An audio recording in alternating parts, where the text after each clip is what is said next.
noises that come out of people when they get the wind knocked out of them is got to be one of the funny. It's that and fart noises are the fucking two funniest noises. I could knock the wind out of people for a bit to close a show, and you just like have a mic on them and you just punch them in the stomach like. That was. You remember the lady who was doing the wine? Oh yes, wine stomping. Oh, that is fucking brilliant. But listen, that show was fucking amazing, but nobody watched it. That's why they took it off. Yeah, no one watched it. It was on FX. It was on like 11 o'clock at night. It was on FX. No shit. Yeah, it was on FX. And then they brought me back. They were going to do a second season, and then they were like, and they said to me, how would you feel? Now think of this pitch, right? Mm-hmm. And where television is today. Yeah. They were like, how would you feel if we got you a job on a crab boat in the Arctic Circle, and we just followed you working on a crab boat for like a month for the season? And I was like, I'll do it. And they were like, all right, let's do it. And then FX was like, nah, I don't think it'll work. Are you fucking kidding me? Deadliest Catch. It's the biggest show on fucking television. Jackass came out after that. Like all these shows that were just dirty jobs. All these shows that were just like it. You know how big that would have been? I might be dead. I can't imagine me on a fucking crab boat. It'd be fucking huge. Your fucking kids would have crushed ice.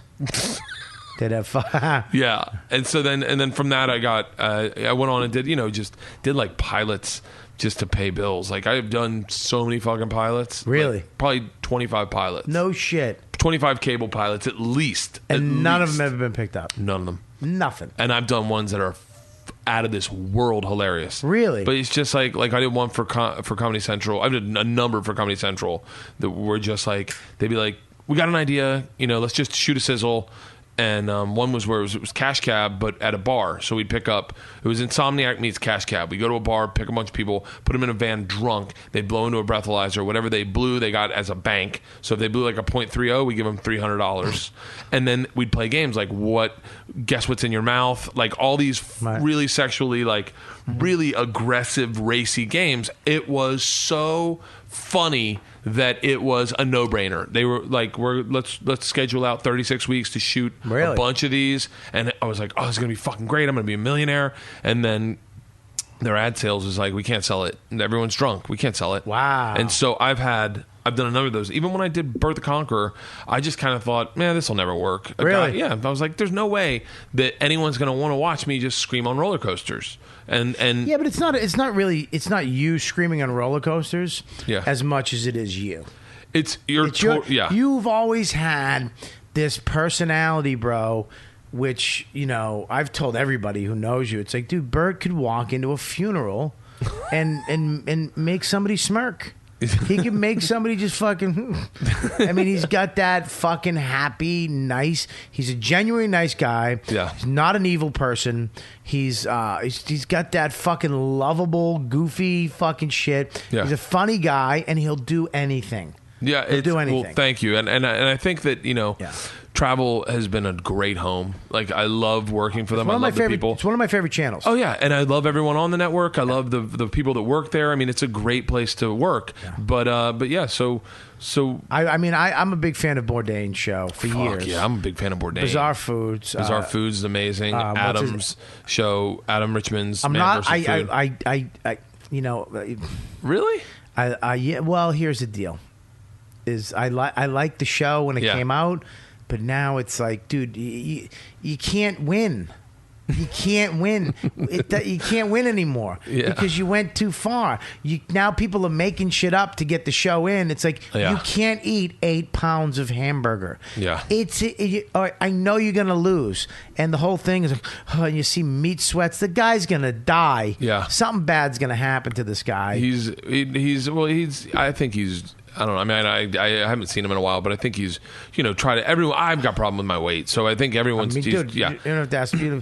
Great it would be, and I get it, and I'm jealous that I should have that job. It's a little above. Yeah, I was like, that would be a fun show, just going and fucking eat. Me? Oh. Just eat? Yeah, just to eat. Bobby, we made you something special. And here's the deal. Here's the deal, my friend. I'd win most of these competitions. I could fucking throw down 8 pounds of fucking hamburger. Oh, that's fucking true. Oh. My wife, last night I was eating. She ran over. That's enough. She had to run and grab the container out of my hand as I'm like trying to shovel food in. My dogs are all around me eating as the food falls and rip it out. She's like, "What's wrong with you?" Yeah, I should be on that show. Yeah, he's a great guy. You'd really like Adam. No, I'm sure he's a nice guy. I actually have a new show that I have coming out where it's a talk show. That I actually shot it in Fort Lauderdale that weekend I was there. Really? Yeah, me and my manager came up with it. We actually do a talk show out of a U-Haul. Shut up. Yeah, it's because he was going to rent the car. It was $150. Yeah, and it was U-Haul's $19.95 a day. So I was like, "Fucking get the U-Haul." Get the U-Haul. Get some sponsorship out of it too. We went to fucking U-Haul, rented the fucking thing, and put a set in the back of it, and we literally just pull up all over Florida. We drove around. That's a great fucking idea. But we pulled up like to Starbucks, and we just interviewed a doctor, some dude. Shut up. But he wound up being in like a gang. Are you? But he was smoking. It was fucking great. I was like, "This is the best." And then we pulled up the Barnes and Noble. We whip open the back. There's a set, and then we had 3 rodeo guys. That is a great fucking idea. Yeah. Where are you taking it next? Are you just going? We're doing it, dude. That's what I love. Fucking great. That's what I love about fucking where we're at now is that this guy has a fucking, was that a D5 or a D7? 7D. Go fuck yourself. Don't ever correct me again. Cocksucker, I never get that right. I tried to fuck. Did you see how confident I went? Yeah. This guy's got D5. You could have. First of all, just to let you know, you could have let it slide. Yeah. You could have said 5. You didn't have to say D in front or back. Yeah, he could have. Yeah, he could have said 7, and nobody would have known. God, what a motherfucker! So, you can. I have. You can do anything. I mean, look, we're doing a radio show. I could have brought my laptop right now. This could have went out live. Yeah, all over. Yeah, we could shoot a radio show right now. I mean, this is we just made your hotel room in New York a fucking studio. Literally a talk show set. I mean, quite honestly. We're shooting a show right now. Yeah. 2 different shows that you could combine to make one show. I mean, you can do whatever you want. The average asshole right now, not that you guys are average assholes. I don't want you guys. We are. The average asshole could just sit right there and hold a camera. That asshole. But we can. That's what the beauty about it. Yeah. We went out and we shot this fucking thing, made a sizzle reel. U-Haul's into it. It's fucking, and we're doing trivia. We're shooting in New York. We have a band coming on, and I pull the truck up with the audience in the back of the truck. So we literally pull it up on the side street. The band is playing. It's in Brooklyn. Yeah. We just pull up. Boom. The band starts playing. I got a comic doing a set. That's great. We tweet out. We're going to be tweeting out. Look, we're going to be here at 12 o'clock. You guys are like the food truck of entertainment. That's what it is, right? That's fucking genius. So we're going to tweet out. We're going to be at blah, blah, blah at 12 with a special band and a special comedian. Show the fuck up if you want to be on the show. That's fucking Then we're going to great. interview, of course, the band and blah, blah, blah. We're going to interview the people, too. Yeah. Like, we pull up anywhere. Like, if we drove by a lady in a house on the front porch, and we just pulled up. You want to be on my show? That is fucking great. It's like these people are amazing. If you go to like Vegas or fucking LA and all the crazy, you know how many people are? It's like, hey, what's your story? And they're like, oh my god, let me tell you. That's fucking $19.95 a day, kid. That's great. That's it. So everywhere we go, we're gonna hopefully take the truck across country. And just interview anybody, anywhere, and some of it's gonna suck. To be honest, some of the people like once they get on camera, it fucking blows. But yeah, it's the thing. I mean, I definitely deal with a lot of people on camera that are not ready to be on camera, right. And it just takes a minute. And you can totally tell the ones that are going to suck, and you go, all right, we're going to wrap that one. But when you find the gold, the fucking one goth kid who can rap, or like the random shit where you're like, I did not see that coming, right? Is fucking gold for a reason. Yeah. And when you find gold, it's going to be like, people are going to watch you find gold. I mean, can you imagine seeing a miner digging and you see the gold first, you're like, I see gold. And then he grabs it and he's like, I got gold. Like, fucking great. This is why I love Bert, is because I got the fucking analogy. Yeah, but I walked you through it still. Not only did you walk me through it in this era, you walked me through it in the old era, like the fucking late 1800s, early 19. It's like, let's go to the first one. The fuck, man. But here's the deal: you got this show on TV. It's a hit, right? Yeah. I mean, I've gotten recognized a lot from it, and it's gotten me with Travel Channel more than I could ever fathom. And Travel Channel is excited now. Do you have anything else coming out? I have a deal with them that I just signed for 2 years. Yeah, that's great. So I'm going to be working with them for 2 years, and we're kind of like, I'm kind of more like an employee, so I'm like all over the map. Like I do a lot of things for them. Like I do these blooper specials. Right. I do these the like more like a web soup type thing for them. Right. And then I'm doing a new show for them, and then there's the option to do. I think we're done with Bert the Conqueror as a TV series. I think we may do specials like. It's like hour specials out of the country to make it a little bigger. You can't do anything international for 30 minutes. So if it's international production wise, it's got to be an hour. Really? Yeah. So okay, I get you. So anything international is going to be an hour. Only because if you're going to spend that much money to go there, you got to you got to get content. Right. So if they want to do anything international, the only option was to do hour specials. So and I think we've ridden every ride there is to ride in this country, and I've done all the events in this country that jumped off the stratosphere, jumped off out of a plane. You're gonna get killed. Because you're gonna have to go to Russia and you have to ride this fucking. The fucking Soviet rocket. We put it in the desert. Yeah. You go. Dude, they jump off of buildings out there. Have you seen the ones where the guys go up in the fucking tower and then just walk out to the edge and they're like, oh, look at me.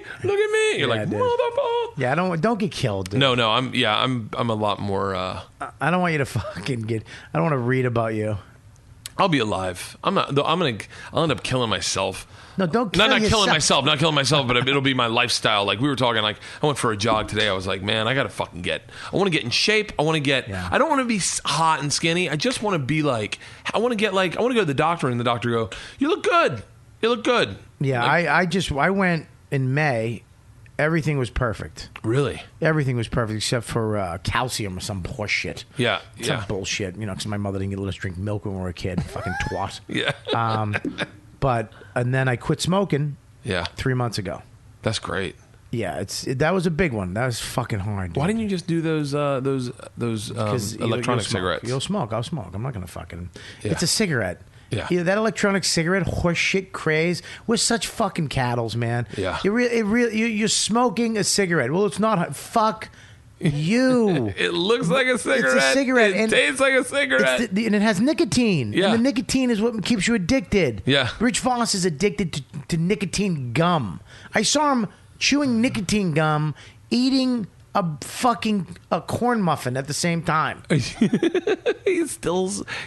he not smoked in a while? Dude, he's eating corn muffins and gum. That's how addicted he is. He can't fuck. Ugh. So, I mean, I woke up, I was done. 3 months ago. He was saying he'd wake up in the middle of the night. He was like, at my worst, I'd wake up in the middle of the night to smoke a cigarette. Oh, fuck, you know me, dude. You always saw me with a cigarette. Yeah. You look cool. I gotta be honest with you. You looked cool when you smoked. I did. You really did. I fucking love smoking, dude. It's such a cool... Dude, I watch old movies, man, and you're like, fuck. And you don't have the raspy voice that's out of breath. Like, you still seem healthy. I mean, I think you got probably like a couple more years with it. Of smoking? Yeah. You're a cunt. I think you should do heroin. Hey, let me tell you something. Shut up. If you can get me a really good hour special out of it. I quit smoking, dude. I'd have to lose 30 pounds now. I literally put on 20 pounds. The second you quit. In the last 3 months. Yeah, I fucking said, fuck it. I'm gonna eat whatever I want. I'm gonna try to lose some weight. Yeah. And it didn't work. And now I have to. I went to the doctors the other day because my heart was fucking hurting. Seriously? Yeah, I felt but it was acid reflux. Yeah. It was a esophagus spasm. Maybe that's what I have. Yeah, right in the chest. Right in the center? Yeah, I got that. You got that too? Yeah, I got acid reflux. Fucking where you just throw up in your mouth all night. Where did this come from? I have no idea. I mean, it's like it's in the last 20 years, everybody has acid reflux. Yeah, now all of a sudden I'm just in the middle of the night. My grandfather didn't take Tums. No, yeah, they'd eat like I remember seeing my dad eat like sticks of pepperoni, like just cut it up with a knife and pop it in and be like, I'm going to bed. Something's weird, man. Everybody I know has fucking acid reflux, except my wife doesn't have it. Yeah, I think she's an alien. I think they're the aliens. The ones my who wife don't. doesn't have anything, dude. My wife is a fucking white sweat sock. There's what? just a nothing. The fuck really? Nothing. Like nothing. Doesn't need a glass of wine. Doesn't need a cigarette. Never had a cigarette, and would never smoke drugs. Never done anything. Literally nothing. Like just like she'll like if she has wine, she'll have a little bit. You know, doesn't like in the morning likes to have one egg scrambled with one piece of toast cut in half with butter. None. She's just a regular person. Like she's